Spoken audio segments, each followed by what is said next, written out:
E aí, gente? Bem, hoje é domingo e nós estamos aqui, né, no meio do Veda, que é vídeo novo todos os dias durante o mês de agosto aqui no canal. E como eu sou cristã, hoje e durante, na verdade, todos os domingos aqui do mês de agosto, a gente vai fazer um devocional juntos, tá certo? Minha ideia, gente, foi ler com vocês o livro de Jonas, tá? Porque teremos 4 domingos, então vão ser 4 devocionais, um devocional em cada capítulo. Eu também peguei emprestado 2 livros do meu pai. Um são os comentários em Jonas do Hernandes Dias Lopes e outro é o comentário do Augusto Nicodemos também. Então, estou aí muito bem amparada, graças a Deus, por esses homens de Deus, esses servos de Deus, e espero de verdade que a gente possa aqui, com o auxílio do Espírito Santo, ter um momento realmente enriquecedor de edificação para as nossas almas, para as nossas vidas, que a gente consiga crescer juntos aqui por meio desses devocionais, tá, gente? Vamos começar fazendo uma oração, tá bom? Te convido aí a parar realmente tudo que você estiver fazendo, fechar os seus olhos pra gente orar e iniciar esse momento, tá certo? Senhor, nosso Deus e Pai, queremos te agradecer por mais um dia de vida que o Senhor nos concede.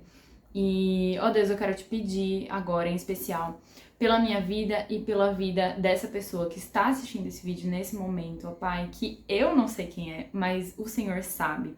O Senhor conhece, ó Deus, a cada um de nós e sabemos que o Senhor cumpre, ó Deus, os seus propósitos em nossas vidas.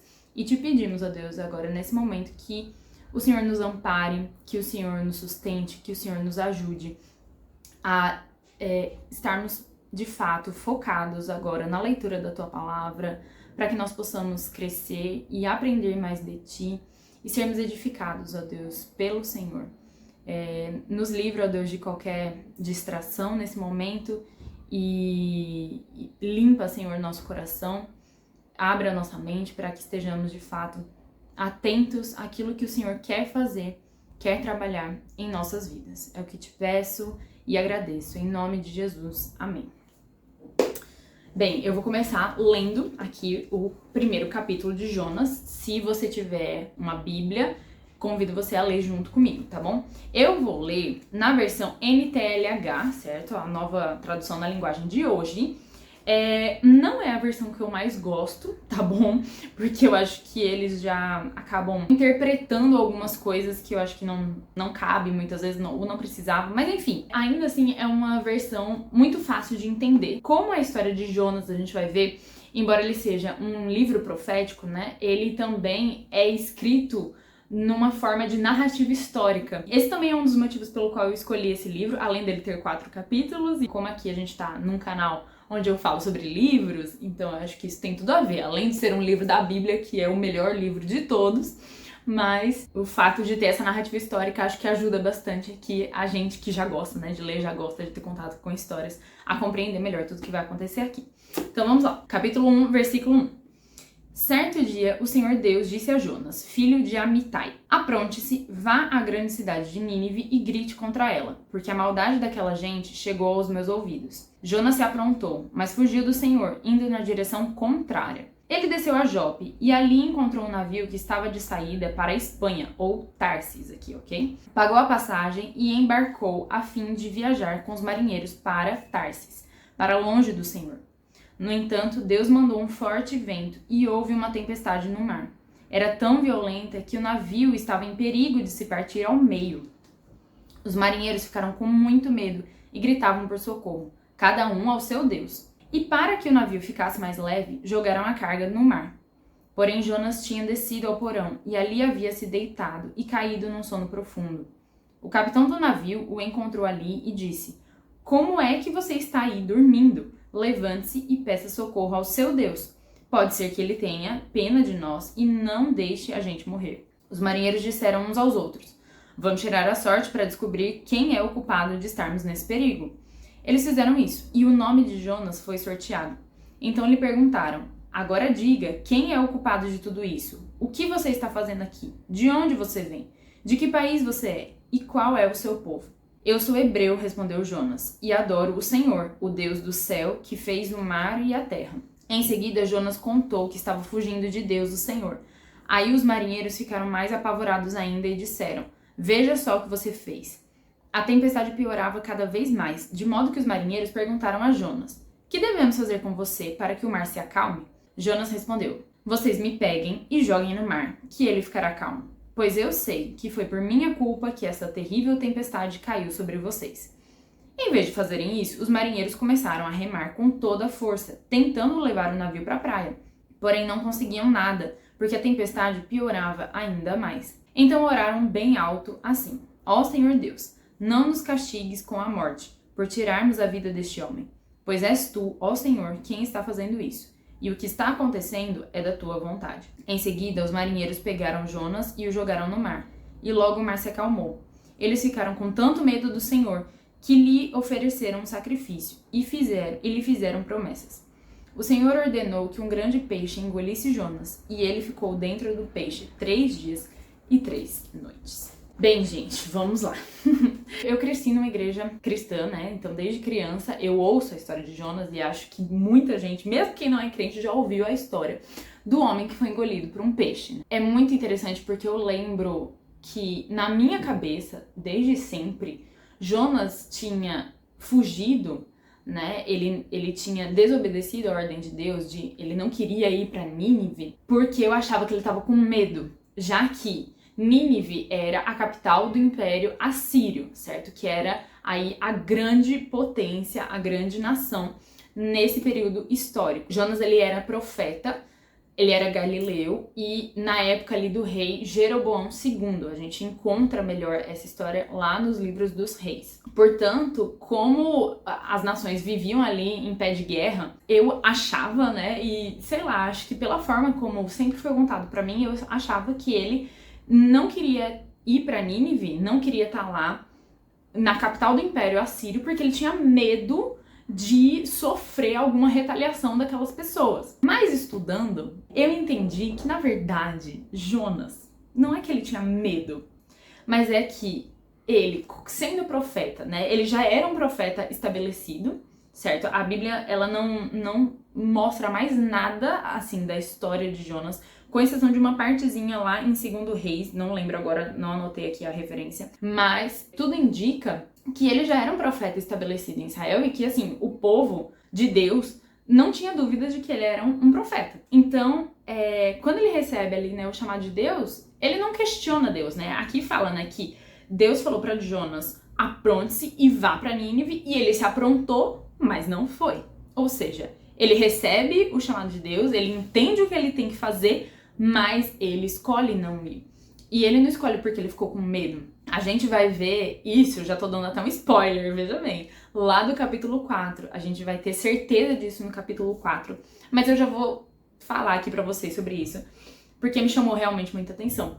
Que Jonas, ele não quis ir, não porque ele tinha medo, mas porque ele sabia que Deus poderia ser misericordioso com um povo que era inimigo dele e do povo dele. Jonas foi um profeta que desde o começo não queria que Deus fosse misericordioso com aqueles que ele próprio não gostaria de exercer misericórdia, sabe? E é muito legal porque no Antigo Testamento, Jonas, ele, na verdade, é o único profeta que foi chamado a pregar aos gentios, ou seja, ao povo fora do povo de Israel. Quando a gente lê o Antigo Testamento, a gente vê desde o começo que Deus escolheu uma nação para si, um povo que ele chamou de seu. Esse é o meu povo e eu serei o seu Deus. E isso partiu ali da descendência de Abraão. Jonas fazia parte disso. Jonas fazia parte da tribo de Zebulon. Só que aí o povo de Israel, como sempre, teve aí, né, seus altos e baixos de adorar a Deus ou adorar outros deuses. E aí Deus sempre levantava um profeta que falava contra o povo, até o povo se arrepender e voltar a caminhar com Deus. Aí depois o povo desobedecia de novo e Deus levantava outro profeta e etc. Então, assim, Deus levantou muitos profetas para falar com o seu próprio povo, mas ele levantou Jonas para falar com o povo de fora.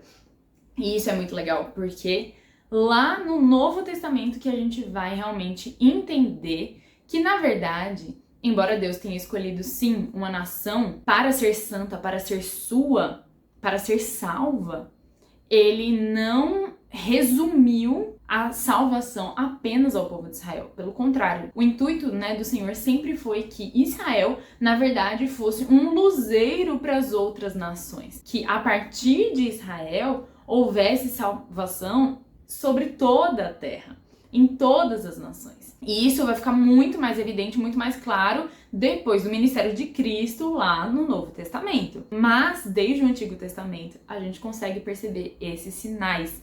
Em outras partes da Bíblia a gente vê isso também, como na caminhada mesmo do povo pelo deserto, quando eles começaram ali a dividir as tribos, sempre houve espaço para o povo gentil habitar no meio do povo hebreu. Então é muito legal ver aqui um primeiro ponto, né, de que Deus não muda. Os planos do Senhor também são imutáveis, mesmo que nós, na nossa limitação, a gente não consiga muitas vezes entender quais são aí os planos do Senhor. E muitas vezes não cabe a nós entender, cabe a nós simplesmente obedecer e fazer diferente do que Jonas fez, na verdade.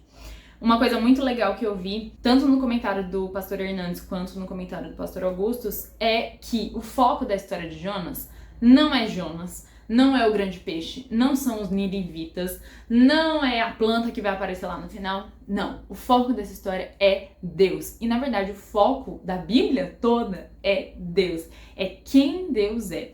Então aqui o meu objetivo nesses devocionais é que ao longo desses capítulos a gente consiga perceber quem Deus é, para que a partir do nosso conhecimento dele, nós consigamos entender quem nós somos, quem nós fomos criados para ser também e qual deve ser a nossa atitude perante esse Deus. Então, pensando aqui agora no primeiro capítulo, a primeira coisa que a gente percebe a respeito de Deus é que, antes de qualquer coisa, Deus é santo. Deus não tolera a maldade, Deus não tolera o pecado. E por isso que o salário do pecado é a morte.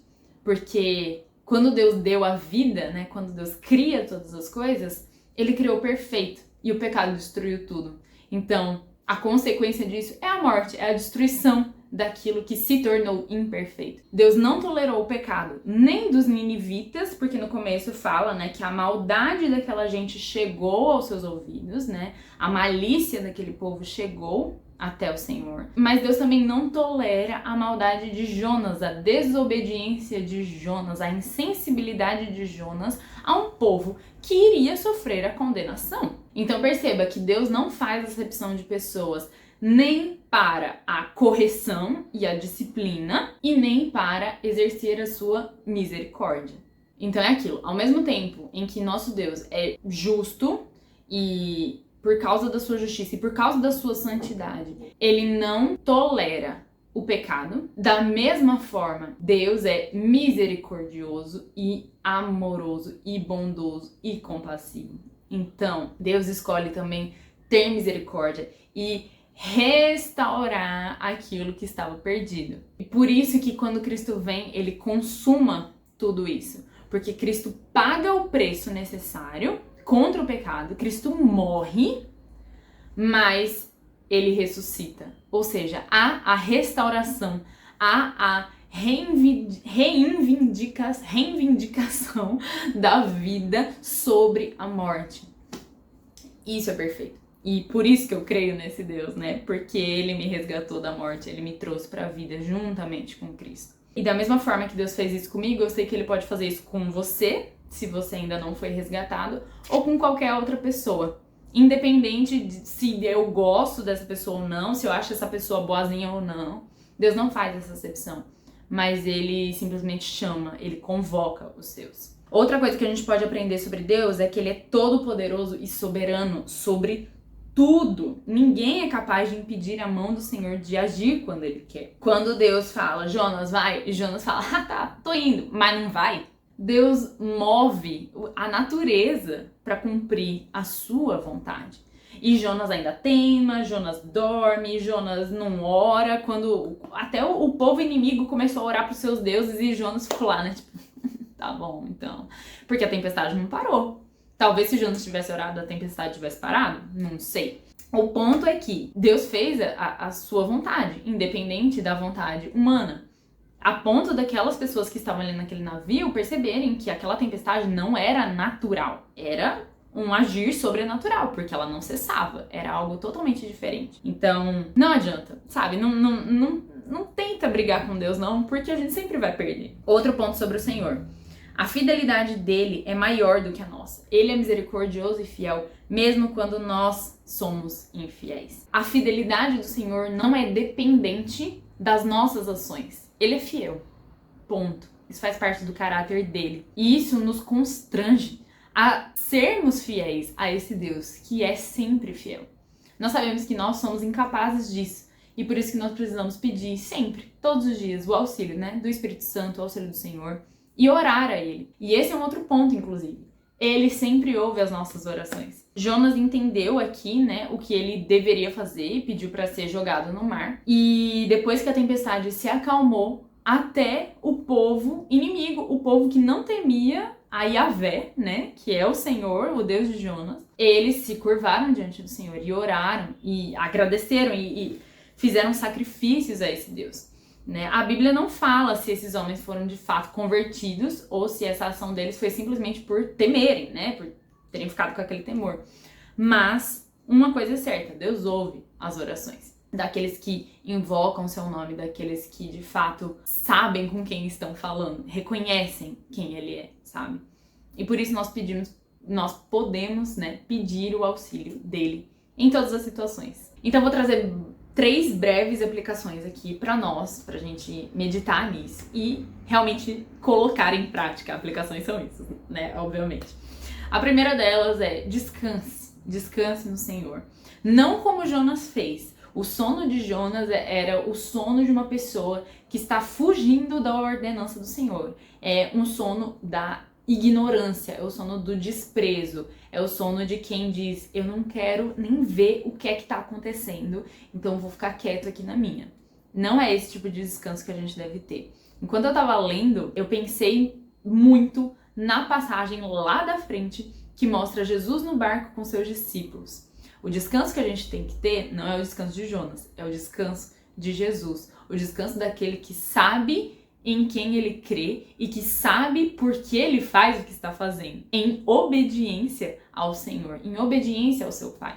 O sono de Jesus, diferente do sono de Jonas, é o sono de quem conhece o Pai que tem, é o sono de quem confia nesse Pai e que por isso entende que todas as coisas cooperam para o seu bem.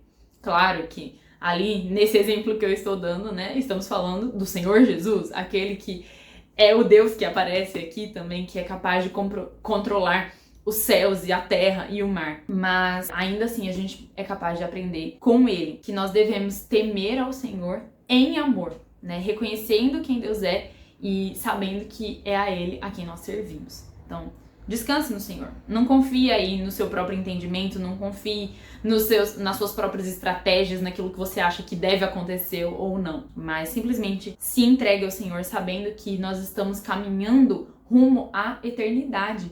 Nós estamos sendo forjados e aperfeiçoados ao caráter de Cristo e que os propósitos dele se cumprirão na nossa vida. A segunda aplicação é, não seja como Jonas. Pare de fugir de Deus. Pare de fugir daquilo que Deus já disse, já revelou aqui, nas suas escrituras, na sua palavra, como sendo aquilo que ele quer que você faça.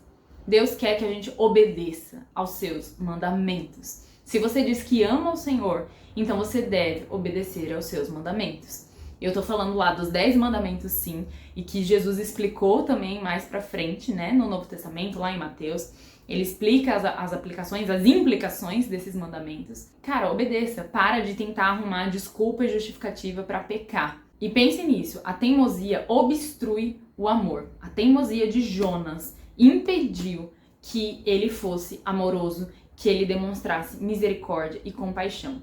E Deus não nos chama a isso. Ele quer que a gente seja como Cristo, não como Jonas. E se você se vir em pecado, peça perdão, arrependa-se, porque aqui a gente viu claramente que Deus se compadece daquele que, de fato, tem um coração contrito na sua presença. Quando Jonas percebe que aquela tempestade toda, aquilo tudo que tá acontecendo, é por culpa sua, ele não fica arrumando desculpas, Ele não fica, não sei e tal, isso daqui não é comigo não. Não, nesse momento ele assume a responsabilidade dos seus atos e ele está disposto, inclusive, a morrer por aquilo que ele fez. Se tem uma coisa nesse primeiro capítulo que a gente pode até aprender com Jonas, é isso. Esteja pronto para receber as consequências e ser responsável, sim, pelos seus atos diante do Senhor. Mas entenda que quando você se arrepende, Deus é fiel em nos perdoar. Deus não permitiu que Jonas morresse, mas Deus, em sua imensa providência, trouxe um grande peixe que o engoliu e o manteve vivo para que a vontade de Deus se cumprisse. Goste Jonas ou não disso, mas Deus preservou a vida dele, desse seu servo. Então que a gente aprenda também a receber com gratidão e com alegria o perdão que vem do Senhor. Eu espero que a gente consiga caminhar aqui nos próximos domingos, aprendendo um pouquinho mais sobre o Senhor, juntamente aqui uns com os outros. E espero de verdade que Deus aplique a verdade da sua palavra nos nossos corações e nos ajude a colocá-la em prática no nosso dia a dia. A não sermos como Jonas, mas a sermos cada dia mais parecidos com Cristo, o nosso Salvador. Amém, queridos? A gente se vê então aqui amanhã no próximo vídeo. Um beijo grande e até mais.